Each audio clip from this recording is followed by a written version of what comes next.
Hey people, what's going on? This video is my review of Journey for the PS4, and this is probably going to end up being a pretty short video because there really isn't much to talk about here.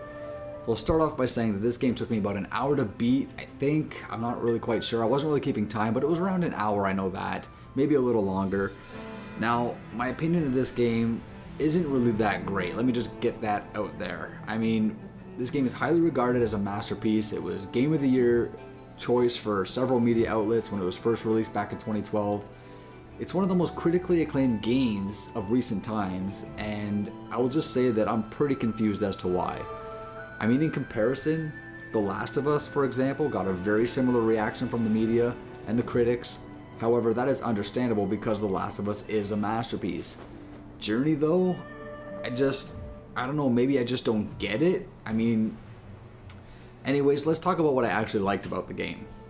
The first thing that stood out to me was the music. It was elegant, graceful, sophisticated, and it did a very good job setting a good tone and a good mood for the game.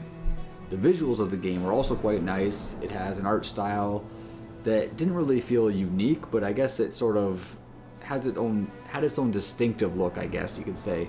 The best part about it was probably the sunlight reflecting off the different surfaces of the environment, specifically the ground.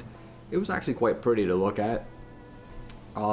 Unfortunately though, that's pretty much where my likes for the game come to an end. The story of the game, if you could even call it that, it was one of those up to your interpretation type of things. It never really gets explained through any text or dialogue. It's just a bunch of scenes that can be viewed in different ways depending on the player, I guess.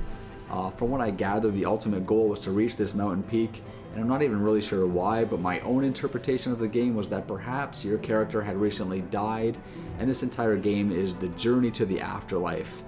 I mean, it could be looked at so many different ways, but I definitely got the vibe that reaching this mountain peak would be, you know, kind of like reaching everlasting enlightenment or a sense of nirvana or something like that.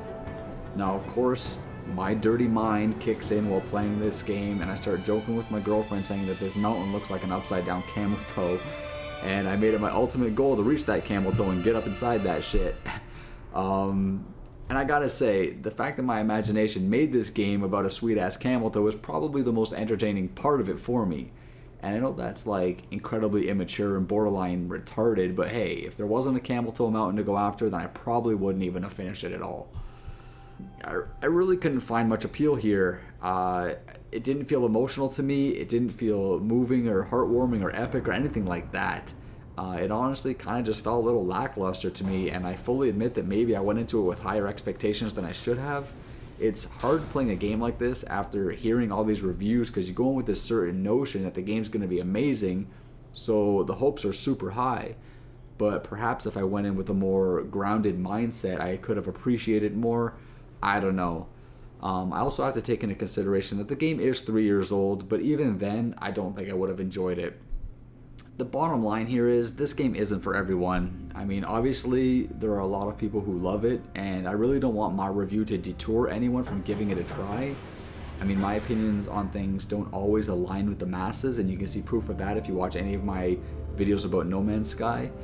But yeah, this game just wasn't for me. I was able to make jokes about it and entertain myself through the experience, but the game itself didn't really bring me any sort of entertainment that would warrant me giving it any type of decent score. So my score for Journey for the PS4 is going to be a 3 out of 10. And I really hate being that negative to a game that so many people connected with, but if I'm going to be honest with it, then this is what you get. Like I said though, don't let this review detour you from picking up the game and trying it yourself if it's something that you've been interested in. If you have any questions about it, I can answer to the best of my ability and maybe give you a better idea of what you're getting into. You know, I'll be willing to do that if you want to leave them in the comments below. But anyways, that's basically it for my review. A disappointing 3 out of 10 for me, but either way, I hope you like this review.